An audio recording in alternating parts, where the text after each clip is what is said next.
Hi friends, I'm Tilak, you're watching Tech Made Be Unique, and today we're going to see how to delete a column in the table in your Microsoft Excel mobile. And if you're new to this channel, make sure to click on subscribe button below. We just quickly move on to the video. So how to delete a column in the table in your Microsoft Excel mobile, I'm just going to show in this video. For that, first I just going to insert a table. So I just inserted a table with a lot of columns here. So click on this arrow section, just going to insert option and just insert a table. So now you can see I just inserted more than 7 columns here. So but I just need only 2 columns. So to delete the columns, remaining columns, you just need to click any cell of the column. Okay. First select any one of the cell in that column.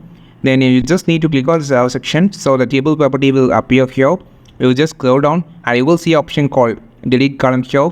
You can see you just click on this, which will delete the column. The same process can be repeated to delete multiple columns, just deleting. The same process can repeat up to 2 columns, or you can delete a row also. So just click on this, delete the column. Now you can see only 2 columns available. This is how you just delete the columns on your Microsoft Excel mobile. I think this video helped you a lot. Like this video, share this video, subscribe to this channel. We will meet on next video with the super valuable content. This is Tilak signing off from Tech Made Be Unique. Have a wonderful day.